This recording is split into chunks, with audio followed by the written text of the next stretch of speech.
Hello everyone, welcome to my channel. நான் ஒரு registered நர்ஸாக சிங்கப்பூரில் ஒர்க் பண்ணிகிட்ருக்கேன். இன்றைக்கி நான் இந்த வீடியோவில் சொல்ல போகிற ஒவ்வொரு இன்ஃபர்மேஷனுமே உங்களுக்கு ரொம்ப யூஸ்ஃபுல்லாக இருக்கும். ஸ்கிப் பண்ணாமல் பாருங்கள்.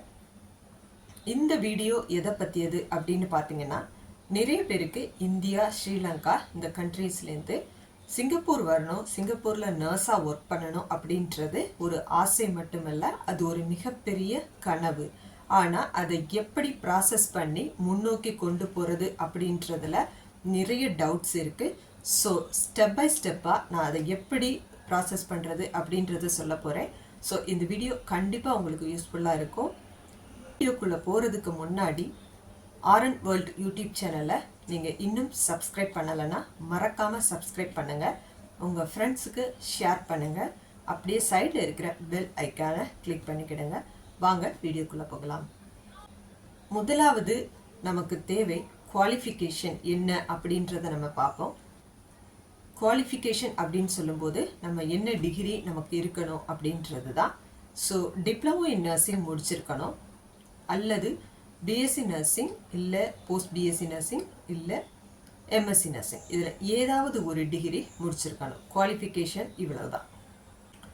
இரண்டாவது ஒர்க் எக்ஸ்பீரியன்ஸ், அதாவது நமக்கு எவ்வளவு நாள் எக்ஸ்பீரியன்ஸ் இருக்கணும். ஒரு கிளினிக்கலாக ஒரு ஹாஸ்பிட்டலில் எவ்வளோ நாள் ஒர்க் பண்ணியிருக்கணும், அதை பற்றி நான் சொல்ல போகிறேன். ஒர்க் எக்ஸ்பீரியன்ஸ் அப்படின்னு சொல்லும்போது டிப்ளமோ இன் நர்சிங் முடிச்சிருந்தீங்கன்னா 1 இயர் எக்ஸ்பீரியன்ஸ் இருக்கணும். அதே நேரம் BSc nursing or post BSc nursing or MSc nursing, இந்த 3 டிகிரியில் ஏதாவது ஒன்று முடிச்சிருந்தீங்கன்னா 3 இயர்ஸ் அபோவ் எக்ஸ்பீரியன்ஸ் இருக்கணும். 3 வருடத்துக்கு குறையாமல் இருக்கணும். அது என்னடா டிப்ளமோ இன் நர்சிங்க்கு 1 இயர் எக்ஸ்பீரியன்ஸ், இந்த டிகிரிக்கு 3 இயர்ஸ் எக்ஸ்பீரியன்ஸ் அப்படின்னு சொல்கிறேன்னு அந்த டவுட்ஸ் உங்களுக்கு இருக்கலாம். ரீசன் சொல்கிறேன். டிப்ளமோ இன் நர்சிங் முடிச்சிருக்கவங்க வந்து என்ரோல்ட் நர்ஸ் அப்படின்ற ஒரு கேட்டகரியில் வருவீங்க. என்ரோல்ட் நர்ஸ் அப்படின்னு சொல்கிறது ஜூனியர் நர்ஸ்.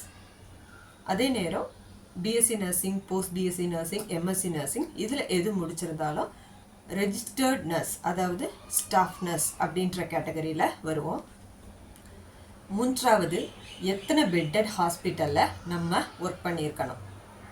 நர்சிங் முடிச்சுட்டு ஃபாரின் வரணும் அப்படின்ற ஒரு கனவு இருந்துச்சுன்னா எல்லாருமே, அதாவது எந்த கண்ட்ரிக்கு நீங்கள் போகணுன்னாலும் சரி, தேவையானது வந்து 300 பெட்டுக்கு குறையாமல் இருக்கிற ஒரு ஹாஸ்பிட்டலில் ஒர்க் பண்ணுறது தான்.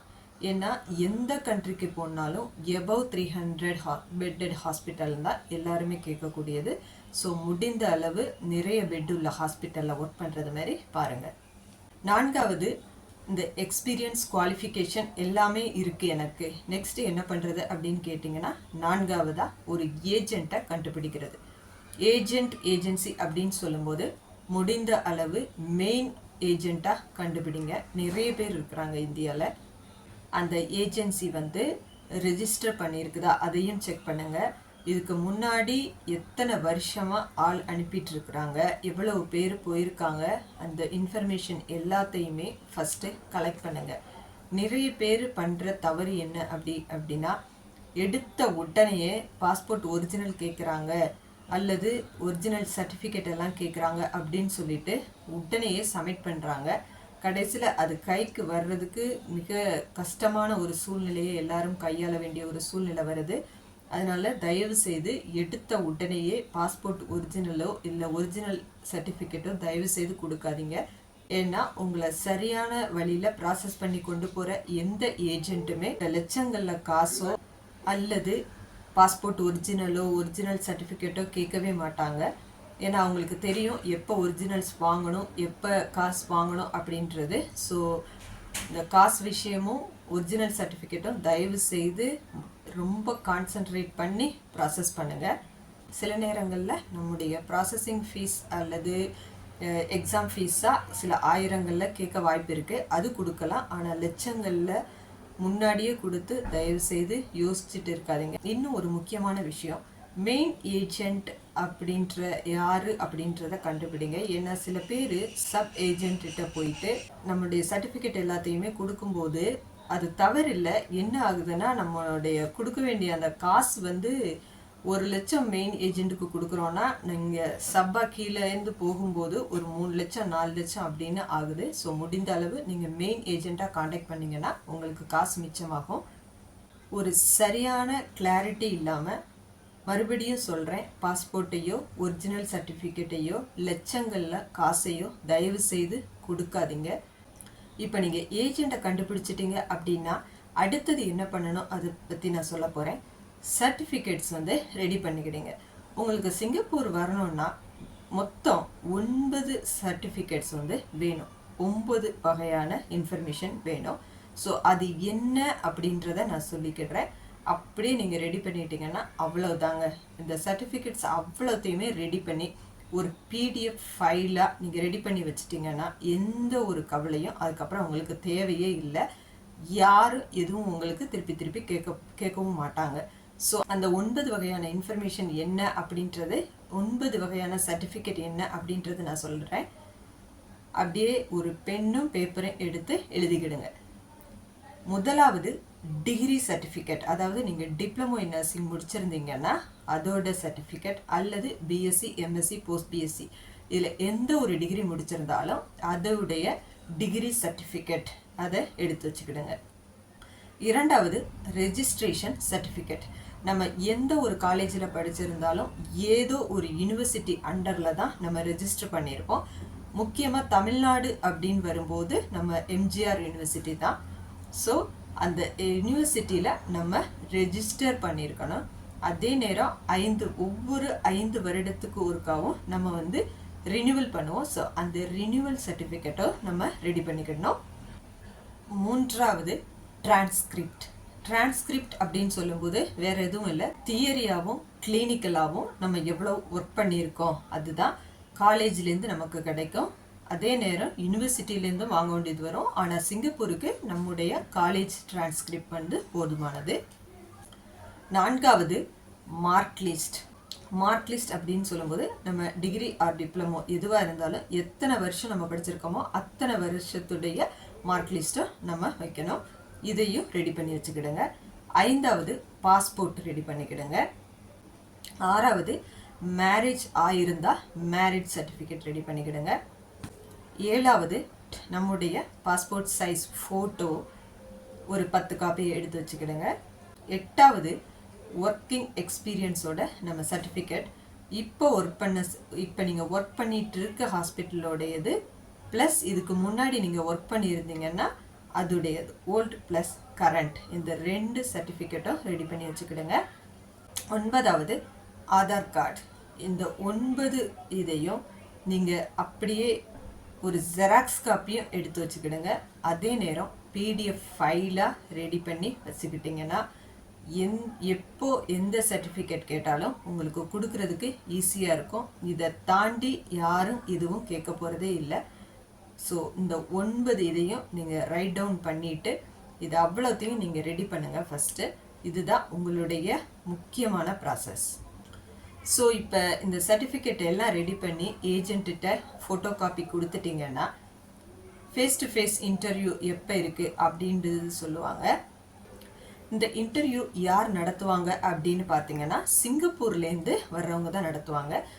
இந்த இன்டர்வியூ நடத்துகிறவங்க நர்சிங் டைரக்டர்ஸ் இல்லை நர்ஸ் மேனேஜர் தான் இந்த இன்டர்வியூ நடத்துவாங்க. மோஸ்ட்லி எவ்வளோ நேரம் நடக்கும் அப்படின்னு கேட்டிங்கன்னா ஒரு 15 to 20 மினிட்ஸ் இந்த இன்டர்வியூ இருக்கும். பெருசாக பயப்பட வேண்டிய அவசியமே இல்லை. ஏன்னா ரொம்ப கஷ்டமான கேள்வி எதுவுமே கேட்க மாட்டாங்க. கிளினிக்கலாக நம்ம டெய்லி என்ன ஹாஸ்பிட்டலில் பண்ணிகிட்ருக்கோம் அதை பற்றி தான் அவங்க கேட்கக்கூடியது. ஸோ இதில் முக்கியமான விஷயம் என்ன அப்படின்னு பார்த்தீங்கன்னா ஒரு பேசிக் இங்கிலீஷ் நாலேஜ் வேணும். அவங்க கேட்ட கொஸ்டினுக்கு சடனாக யோசிக்காமல் நம்ம பதில் சொல்ல தெரிஞ்சிருக்கணும். இந்த இன்டர்வியூ டைமில் இன்னொரு சைடில் என்னன்னா நம்முடைய ஒரிஜினல் சர்டிஃபிகேட் பாஸ்போர்ட் எல்லாத்தையுமே சப்மிட் பண்ண சொல்லுவாங்க. ஸோ இந்த டைமில் தான் நம்மளுடைய ஒரிஜினல்ஸ் எல்லாத்தையுமே நம்ம ஏஜென்ட்டுக்கிட்ட நம்ம சப்மிட் பண்ண வேண்டியது வரும். இந்த இன்டர்வியூ ஒரு 1லேருந்து ஒரு 3 நாள் வரையிலும் நடக்கும். பேட்சாக பிரித்து நடத்துவாங்க. ஸோ இந்த இன்டர்வியூ முடிந்த அடுத்த நாள் சிங்கப்பூர் நர்சிங் போர்டுடைய எக்ஸாம் இவங்களே தான் காண்டாக்ட் பண்ணுவாங்க. ஸோ இந்த எக்ஸாம் எப்படி இருக்கும் அதை பற்றி நான் சொல்கிறேன். இந்த எக்ஸாம் மொத்தம் 60 கொஸ்டின்ஸ் இருக்கும். 1 மணி நேரம் நடக்கும். 60 கொஸ்டின் அப்படின்னு சொல்லும்போது ஒரு கொஸ்டினுக்கு 1 மினிட் கணக்கில் வருது. ஸோ ரொம்ப ட்ரிக்கியான கொஸ்டின்ஸ் தான். மொத்தம் 3 ஆப்ஷன்ஸ் கொடுத்துருப்பாங்க. 3மே ஒரே மாதிரி இருக்கும். ஸோ ரொம்ப கேர்ஃபுல்லாக பார்த்து நம்ம ரவுண்ட் பண்ணணும். இந்த எஸ்என்பி எக்ஸாம்னு சொல்லும்போது இன்னொரு விஷயம் நான் உங்களுக்கு சொல்லணும். இந்த எக்ஸாம் வந்து 2 டைப்ஸ் ஆஃப் கொஸ்டின்ஸ் வரும். அதாவது ரெஜிஸ்டர்ட் நர்ஸுக்கு தனியாக வரும், என்ரோல்ட் நர்ஸ்க்கு தனியாக இருக்கும். இந்த ரெஜிஸ்டர்ட் நர்ஸோட கொஸ்டின்ஸ் கொஞ்சம் ரொம்ப கஷ்டமானதாக தான் இருக்கும். என்ரோல்ட் நர்ஸ் இந்த கொஸ்டின் இதை ரெஜிஸ்டர்ட் நர்ஸோடது கம்பேர் பண்ணும்போது ஈஸியானது தான். ஸோ இதில் நிறைய பேர் என்ன பண்ணுவாங்கன்னா, குறிப்பாக இந்தியாவிலிருந்து MSc nursing, BSc nursing, post BSc nursing with 3 வருஷத்துக்கு மேலே எக்ஸ்பீரியன்ஸ் இருந்தால் கூட எப்படியாவது பாஸ் பண்ணி சிங்கப்பூருக்கு கால் எடுத்து வச்சிடணும் அப்படின்ற ஒரு ஆசையில் ரெஜிஸ்டர்ட் நர்ஸோட எக்ஸாமை எழுதாமல் என்ரோல்ட் நர்ஸோட எக்ஸாமை வந்து எழுதி இங்கே வந்துடுறாங்க. அது வந்து தவறு கிடையாது. நீங்கள் வரணும் அப்படின்ற ஒரு எஃபோர்ட் போடுறீங்க, ஓகே. அதில் என்ன ஆகும் அப்படின்னா, நீங்கள் சிங்கப்பூருக்கு வந்த பிறகு இந்த 2 enrolled nurse and registered nurse 2 பேருக்கும் ஒரு சின்ன வித்தியாசம் உங்களால் உணர முடியும். ஸோ அந்த டைமில் உண்மையாகவே ஒரு மிகப்பெரிய மன அழுத்தத்திற்கு தள்ளப்படுவீர்கள். ஏன் அப்படின்னு சொல்கிறேன்னா, டிப்ளமோ படித்தவங்க ஓகே, அவங்களுக்கு வேறு ஆப்ஷன் கிடையாது, இவ்வளவுதான் அப்படின்றது ஓகே, அவங்களால அக்செப்ட் பண்ண முடியும். அதே நேரம் நீங்கள் டிகிரி வச்சுட்டு உங்களுக்கு ஆப்ஷன் இருந்தும் அதை வேண்டான்னு தூக்கி போட்டு நீங்கள் இன்னொரு ஆப்ஷனை எடுக்கும்போது அது இங்கே வந்த பிறகு அந்த சூழ்நிலையை நீங்கள் கையாளும் போது அந்த ஒரு ப்ரெஷர் உங்களை ரொம்ப அழுத்தத்துக்கு உள்ளாக்கும்.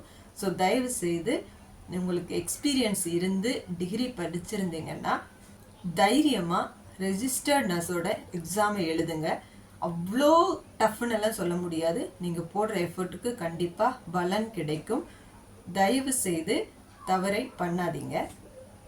அதுதான் என்னோட சைட்லேருந்து நான் சொல்லுவேன். ஏன்னா எனக்கு தெரிஞ்ச ஃப்ரெண்ட்ஸ் சில பேர் அப்படி வந்திருக்காங்க. இங்கே வந்த பிறகு அவங்க வருத்தப்படுறத பார்க்கும்போது ரொம்ப கஷ்டமாக இருக்குது. ஸோ அதை திருப்பி நான் சொல்லக்கூடிய இந்த விஷயம் அதுதான்.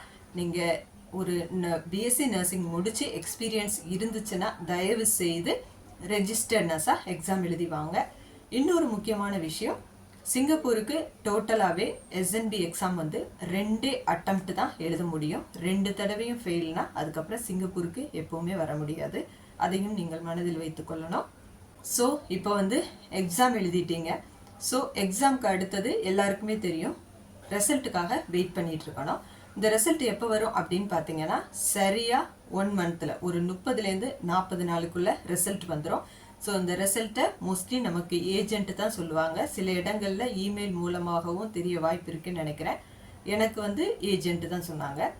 எக்ஸாமில் நம்ம பாஸ் ஆகிட்டோம் அப்படின்னா அடுத்து என்ன ப்ராசஸ் அப்படின்னு பார்த்தீங்கன்னா, நம்மளுடைய ஒரிஜினல் சர்டிஃபிகேட்ஸ் எல்லாத்தையுமே நம்ம சிங்கப்பூருக்கு அனுப்பி கொடுக்கணும்.